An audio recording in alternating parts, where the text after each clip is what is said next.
Hi, everyone. Thanks so much for joining us and for tuning in. This is our second episode of Connections and Conversations. I'm so excited to have my friends Kevin Blanchette and Angela Fletcher here for our conversation today. This is actually a follow-up to one of our communities of practice that we have for our bookends therapy professionals group.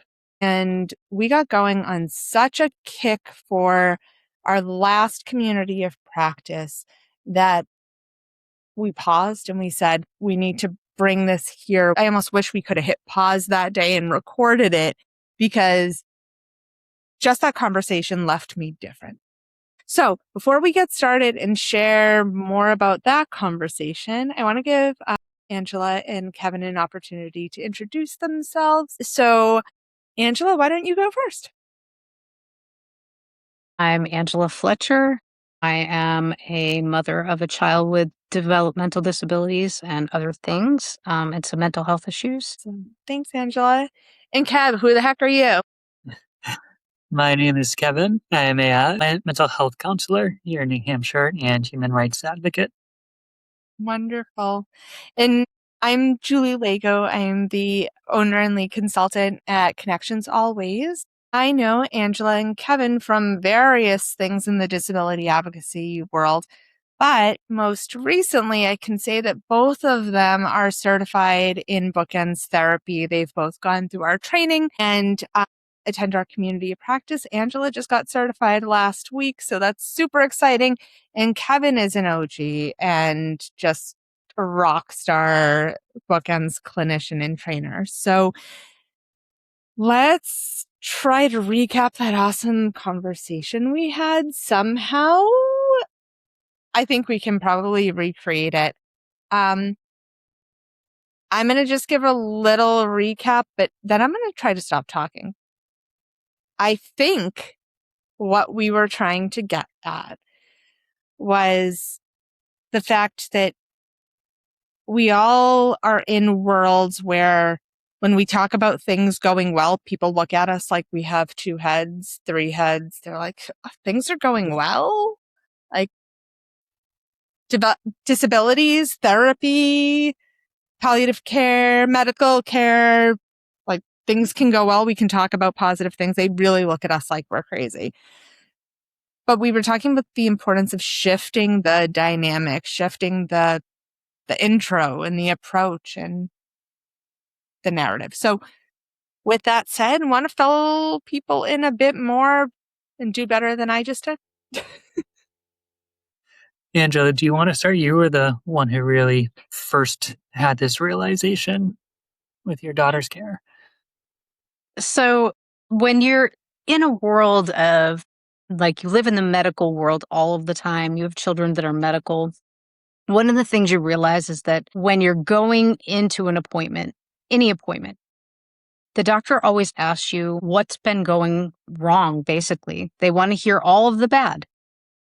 If they actually went into the appointment and they said to you, what's been going well, it reframes everything and it sets you up for a much better conversation. When you go into those appointments and you have to tell them every time what's wrong, you always live in the what's wrong. You can never think outside of what's wrong because now you're hypervigilant and now you've learned to live like that. So it was about taking it and kind of flipping it upside down and just kind of giving people a different perspective so that then they can see what things need to be fixed. But you're starting with the good and then moving to what can be fixed. And they still look at you like, why do I need to know that? My job is to just fix it. Can we just get to it? But Kev, you've been part of so many bookends trainings at this point, and you've used bookends clinically for so long. You know that almost like the first step to bookends is leading with what's going well, because that gives us an automatic skill set rather than guessing. So what was your experience when you kind of brought in that perspective to a world where the approach is more so we have to work to fix a problem versus identify an already existing solution? Yeah. When I first learned the idea, I was immediately interested in it. But there's a voice in the back of my head that was worried people would think I'm here for my problems, not the good things. I don't want to talk about that and be against it. And to a certain degree, people have been curious and they're a little caught off guard when I ask that. But everybody has appreciated it, especially where I can explain to them, hey, there are some good things we want to work off of that. And like, what's the foundation we're building from? And everybody jumps right in line and they're caught off guard. Nobody is used to it and used to hearing those things, but they're so appreciative. It's a breath of fresh air to have this different approach and starting off with the idea that there's something that could be good about them. And that people aren't intended to be fixed. It's a novel concept. Angela, what happens when you have approached this with the professionals in your life? Like you've modeled this or you've discussed this and taken this different approach. What's happening around you? I always start with what's going well because there's lots of things I could say that are not going well. Like today it's cloudy, it's raining outside. But I think it catches them off guard a little bit because they expect you to immediately go to what's going wrong. And so, like, even when the nurse comes in, I'm like, oh, well, this went really well today. My daughter did really well with this hydration and it gave her like this boost of energy and this was a genius idea. And then she's like, so what else is going on? And it just changes the whole thing because it also makes them feel better, right? I've actually helped you. I've done something. Something seems better in a world where you can't fix things, right? But you can make something better. And to know that they've done that should be all that they think about, right? Because that's what a medical professional is supposed to do. They're supposed to help you make you feel better, not necessarily fix you. We aren't broken, but sometimes we need help to feel better. Do you think that that may be more of a challenge to them than what they're used to? Because I think they're used to people going in and just being like, I have this wrong, I have this wrong, I have this wrong, fix it. Because that's the way of the world, right? We all have been brought up and grown over time that we're broken, we need to be fixed, right? I know, like, I'm from the generation that you're broken, you need to be fixed. You have mental health issues, you go to therapy because the therapist is going to fix you. Therapists aren't designed to fix you. They're there to help guide you through the process and help make you feel better and realize that you are worth something and to give you value and just to help direct you. We're not broken. And if medical professionals start realizing that you're not broken too, and just help guide you down that path, it'll make everything so much easier, I think.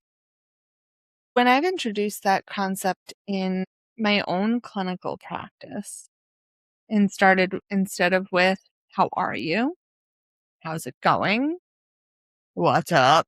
All the things, right? Instead of those, asking, hey, tell me some things that have been going well since we last met. It leads me to have an openness to allowing that person to be part of developing their skill set and whatever solution it is. Like when we talk about solution focused, really making them part of that and putting them in the lead of their care, listening to them. What is important to them? What are the things that they value? What do they identify as a positive? Because if I just assume all those things, well, assumption, we've talked about how dangerous assumptions are, but that is a very different approach than, well, if we try, we have skills and those are the things that we're going to default to. We can get there, but it is a very different approach to say, hold on, I'm going to shift this and put them in the driver's seat. But then we talk about how important person-centered care is and how that's what we're supposed to be doing. I don't know. What do you guys think? There's a discrepancy, right? Here's what we're supposed to do. Yet, here's where we're challenged. Yeah, I did an intake with somebody this morning, and they came in screaming about everybody just looks at the piece of paper and what that says, and that defines them. And it's all of that data, everything wrong they've ever done. Mm-hmm.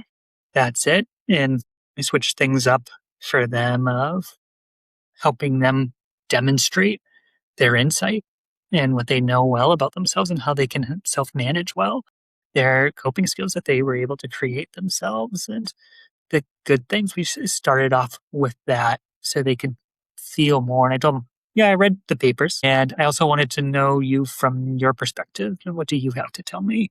And there was such a shift and different. They cried during our intake, and it's such a different perspective for them, and they felt heard.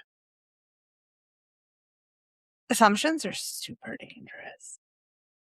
And assuming, like, we need to know people's backgrounds. So whether it's medical or psychiatric or whatever it may be, but do we all not make progress every single day? We're not the same people that we were a year ago at that physical, or 2 years ago at that psychiatric admission. Or if we're truly allowed to make progress, it's important that we know the history.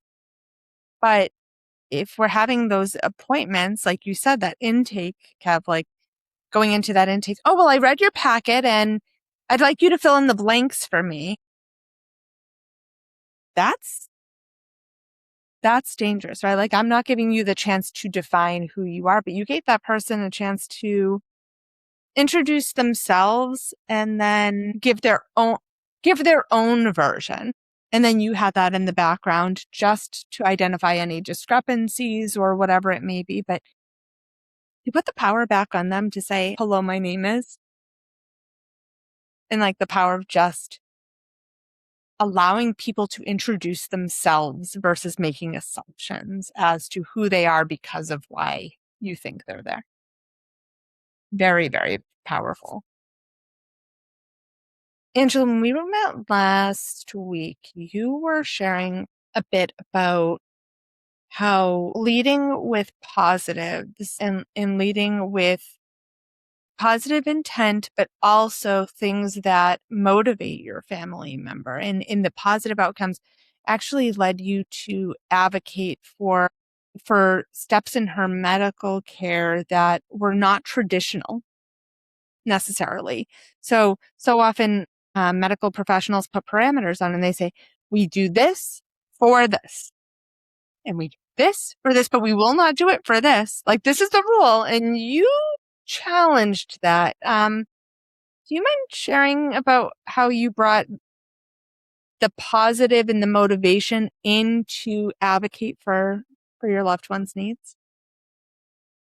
My daughter currently is having a situation where eating and drinking has become a little bit more challenging.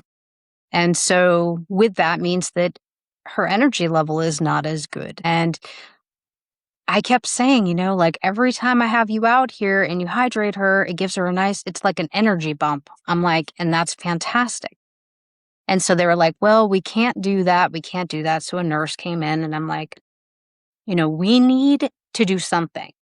It's about quality, right? It's about her quality of life. So how can we give her an energy bump? I think that it's pretty harmless. People go in and get IV infusions of hydration and it's not a problem. I'm like, so maybe there's a creative way we can do it. And together, this nurse said, well, I don't know. And within a couple of hours, she sent me a message and she said, I had a great idea. And I said, and what is it? She goes, I have an idea of how we can hydrate your daughter and do this in a way that's not harmful. She goes, because I know that that's important to you. And I said, it's about quality of life, right? I said, everybody needs a boost of energy. When you have no energy, you need something to give you that energy. And so together we were able to come up with a plan. And she said, I think I can think outside the box. And she got this device and it's like a subcutaneous pump and we give her fluid 4 days a week, 8 hours at a time. And it goes in super slow. And it bumps her energy so that she can engage in things like music therapy. She can actually sway and like tap her feet and like tap her fingers and have a meaningful conversation on a FaceTime with her grandmother. And those were things that weren't happening as much before. It took like me to say, you realize every time you bump her up with hydration, she can participate. She's here and she's thriving and it's beautiful to watch. Why are we not doing this? This is the beauty of that one thing. And they just kept saying, well, these are the reasons why we can't. And I said, why are we not thinking about the reasons why we should and how we can and why it's important? Because those are your questions you should always ask. And the why for me was she deserves to thrive. And she deserves to live her life to her fullest. And if giving her hydration does that, then why are we not doing it? And what is getting in your way about it? And so, like, talking to that nurse, I said, so what's in the way? And she goes, well, the fact that they have to keep hitting the peripheral vein. I'm like, or the peripheral artery. And I'm like, then is there another way to do it?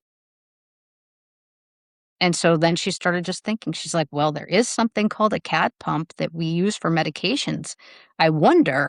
And she goes, so let me make some phone calls. And so it was just, like somebody being willing to listen to what I was saying and actually take that and be like, yeah, yeah, you're right. Why are we not doing this? This causes no harm. Sorry. It's everything we've talked about. We've talked about getting away from assumption and getting to know who people are, right? It's important to know who your daughter is, the things that motivate her. And one of the other phrases we use so frequently is the whole point is to identify your why and discover your how. You took that to that next level where whether your daughter was able to communicate that herself or not, you used your knowledge of your daughter's motivation, what makes her happy, what makes her days fulfilled, what makes it a good day. Because that should be a driving force of what does a good day look like? We don't get asked that enough. But you identified a good day and said, this is a good day. And I notice her days are better when, so now let's figure out how. So we've identified the why and we now need to discover the how.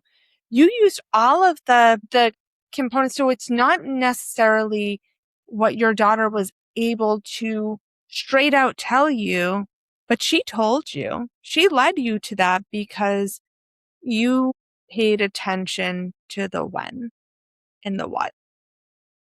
That's pretty incredible. That story has stayed with me ever since you shared last week. Yeah, me too. I just love how it just went to the basics. Just swaying to music is something I take for granted every single day. And I know as a provider, I'm not asking every person I work with, have you danced this week? And it can be sometimes like such basic things can be so overlooked, but they're so important. Yeah. And what does it take to be able to dance? Right? Like maybe for some of us, it's access to music or getting the annoying song out of your head and the right one in there because my young daughters have played some real songs lately that I do not want in my head anymore. And they are the ones I'm swaying to and I want them gone. Other people, they need to be feeling at their best to be able to get to that place. But that is how you're seeing that your daughter is at her place because she has that hydration and she can feel well. And then she's in her zone. Mm-hmm. You used that to challenge the medical system who said, nope, that is not what that is for. And you said, and that's not what I asked you. Yep. Angela, what leads you to find your power to not accept the things that aren't accepted? So that's an interesting question. I would say it's probably because I don't have control over a lot of things in the situation that I'm given. But what I do have control over is making people listen. And I know how to be a voice and I know how to get louder. And I don't have a problem doing it. Anybody who knows me knows that. I don't have a problem doing it. I make my presence known. I think my daughter really gives me that power though. You know, she needs somebody who's going to stand up for what's right, what's necessary.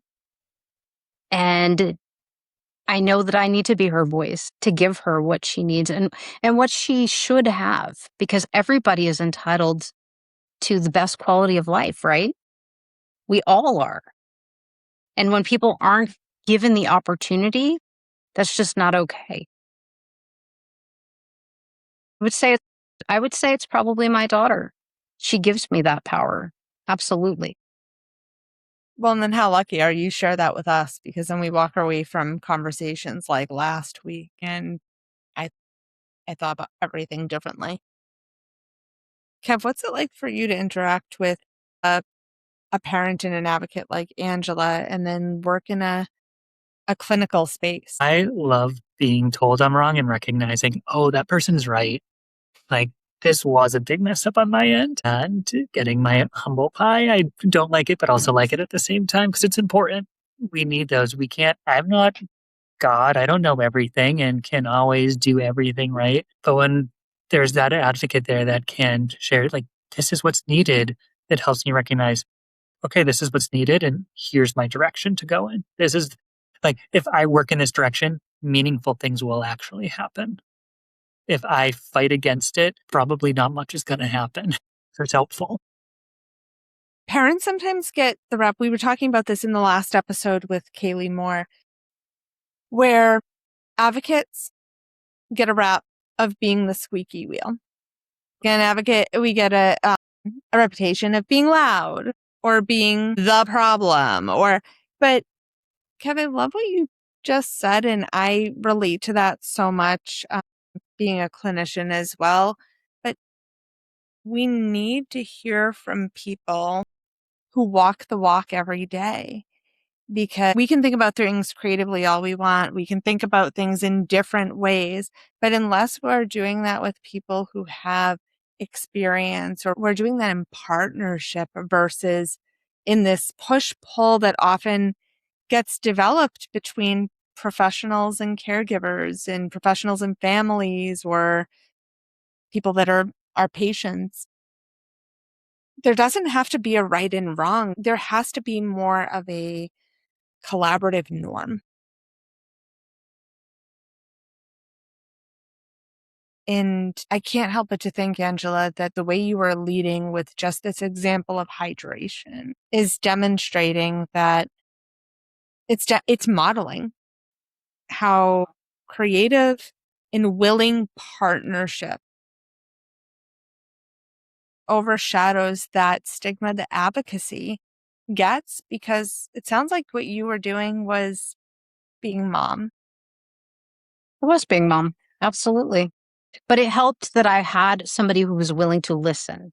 Like I think that that is the big part of that is that I finally had somebody who was willing to actually listen to what I was saying and like listen to my reason, right? Because one might think it's just about hydration being because one worried she's not drinking enough.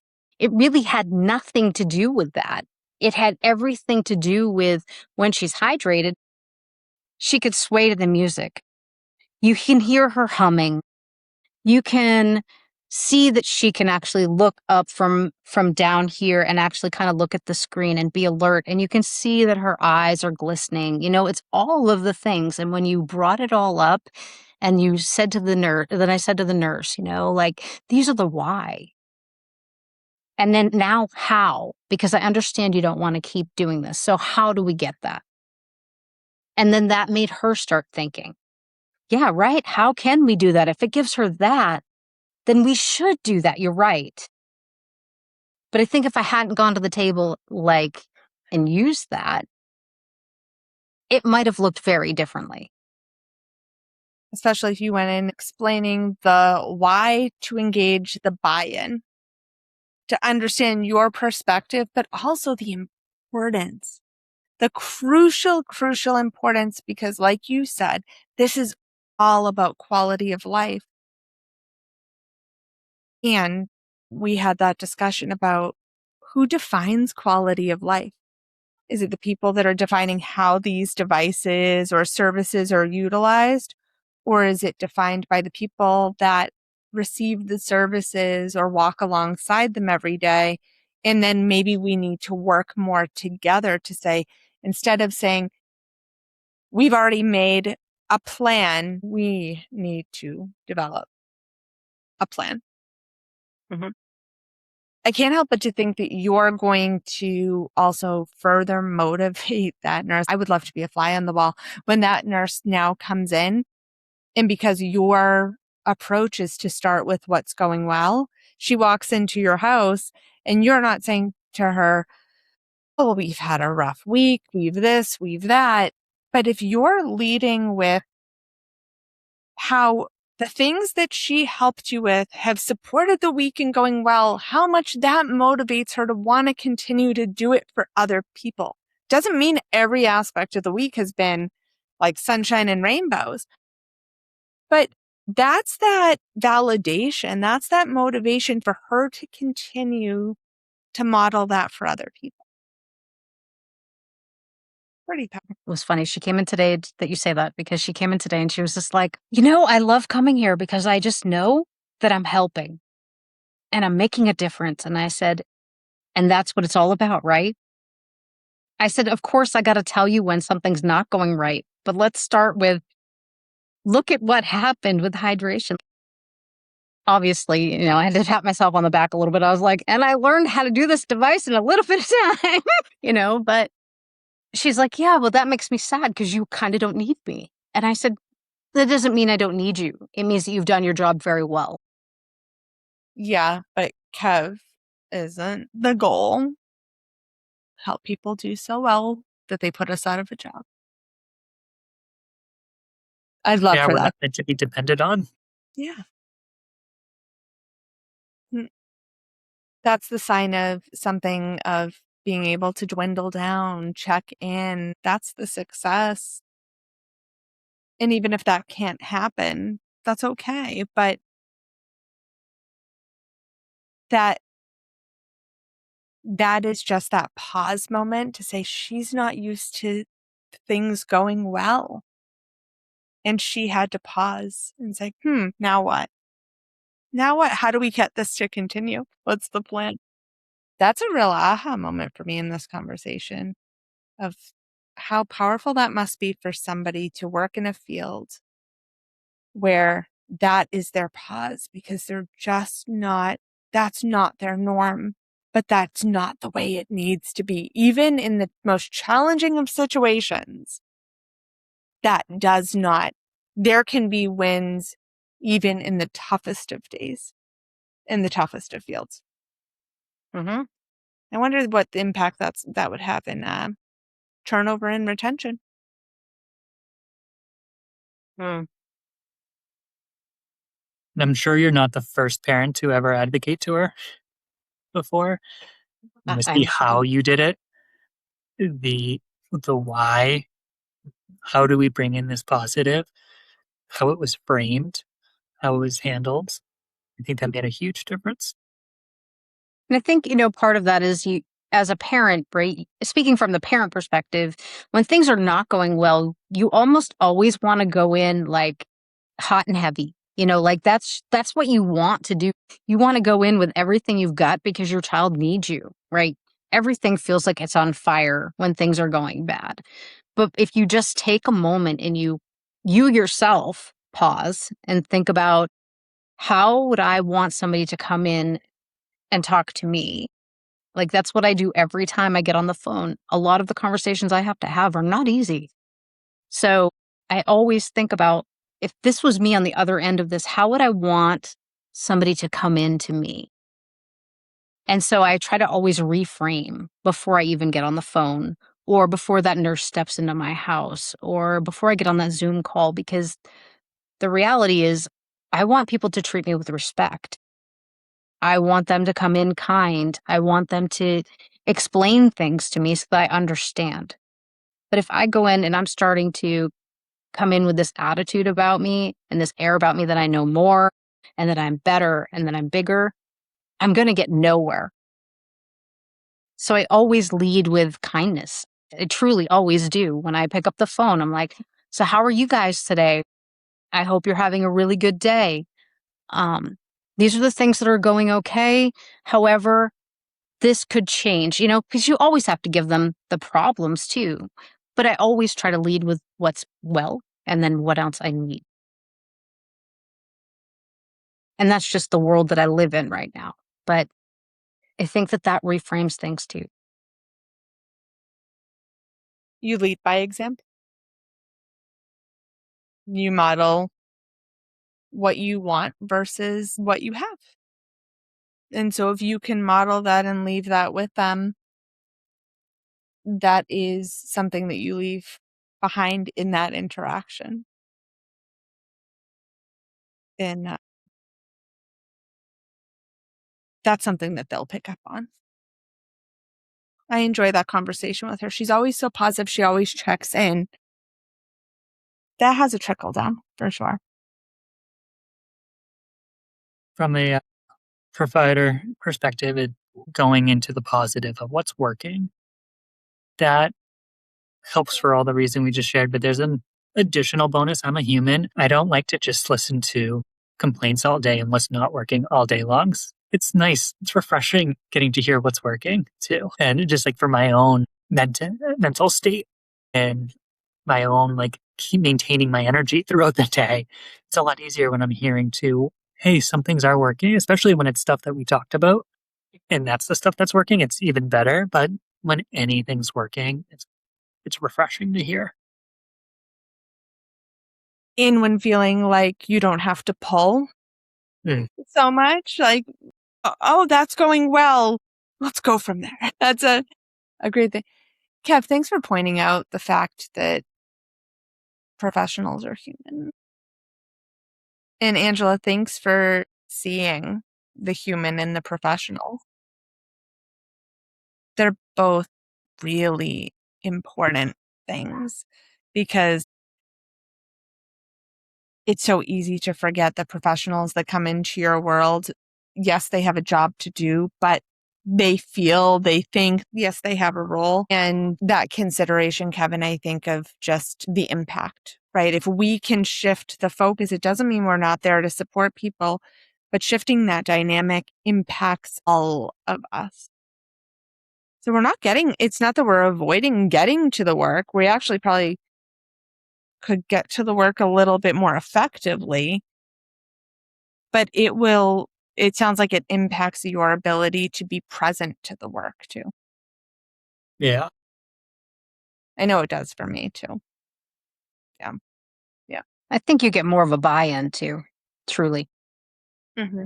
Because it's a lot easier for someone to tell you what's positive than it is to tell you what's hard. And if you can start with the positive, then you can get to the hard. It's really it really does work that way. It's not as easy to go in and dump all of the hard stuff out as it is to tell somebody like all of the beautiful things that are happening, at least in my mind. I would much rather tell you guys about all the unicorns and rainbows in the world than to tell you all of the bad, because it's a lot harder to pull the bad from me. So I think you can get a lot farther with people because you're learning what their idea of what's positive is, so that when they're coming in and they're telling you what's really rotten, you can kind of see where they already land. Mm-hmm.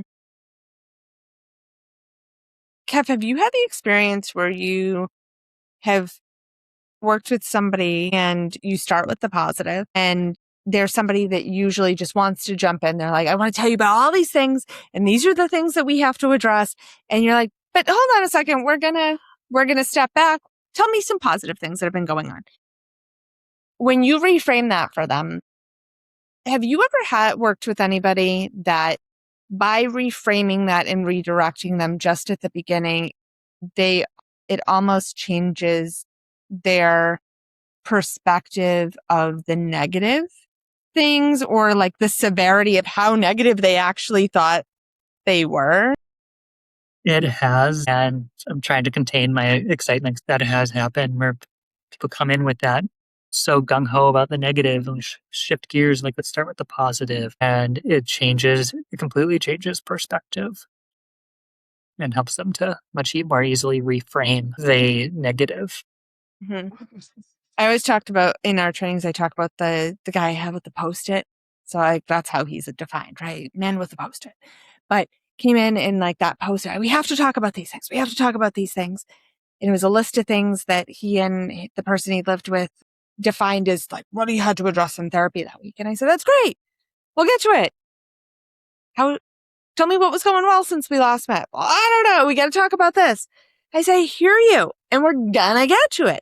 But I need to know what went well this week. And he was adamant. No. And he got really frustrated with me. And I went with it. He said, I hear you. And I know you're frustrated. And I know you want to talk about it. And I promise you that I will never let you down and we will get to it. But we're going to put it in the parking lot right there. And I need 3 things that went well since we last saw each other. You just see my 3 sign language, right? Sign language major. My kids make fun of me. They're like, that's not 3. Anyways, we need 3 things that are going well, have gone well this week. And I said, all right, you came in today. You're sitting here with me. You have a Post-it full of things you want to talk about and you made it in. Great. And I said, good thing. Yep. All right. I gave you 1. You gave me 2. Let's go. Let's go. And he told me someplace he went over the weekend, and he told me that he got to work on his favorite hobby. I said, fantastic. And then we got to talking about what those experiences looked like what he talked about and what he did over the weekend. He got to go to the hobby store, and that's how he worked on his hobby because he picked up more things for it. And then we're talking about how those are skill building and how did he feel during it. And they reduced anxiety and he was able to share and he was able to socialize. And so we're talking skills all the way through. And then I say, hey, by the way, that Post-it, you wanted to talk about that. Oh, it's not a big deal. We're good. Okay. You sure? Because you really want to talk about those things. No, I think we're all set. Okay. How emergent, how urgent are these negative things? But he realized in that conversation that he was managing his symptoms. We were focusing on how I love my Post-it man and my Post-it man story, because that is the reality. It's a matter of how we think and shifting that way of thinking. And yeah, it's pretty cool. So, but Kev, it sounds like you've had those experiences too. Yeah, always. Yeah, it's pretty cool. Well, thank you both for being here. We could talk so much more about this and how we've modeled this for families, what happens when you model it for others. So I think we should just get back and do this again. I think that would be really fun. So this wraps up our second episode of Connections and Conversations. We'll look forward to many more episodes. Hopefully, if there's something that you want to hear about, please make sure to email us at julie@connectionsalways.com or visit our website at connectionsalways.com. You can also follow us on social media at Facebook or Instagram and get in touch with us, see what we're up to. But we'd love to hear ideas from you about what you would like to see in our next conversation. Thanks so much. Hey everyone, it's Julie with Conversations and Connections. Thanks for tuning in to this episode. If you want to see all the things we are up to at Connections Always, follow us on Facebook, Instagram, or LinkedIn, or visit our website at connectionsalways.com. Don't forget to subscribe here to be part of the conversations and connections to come. You never know what's going to come up in our next conversation.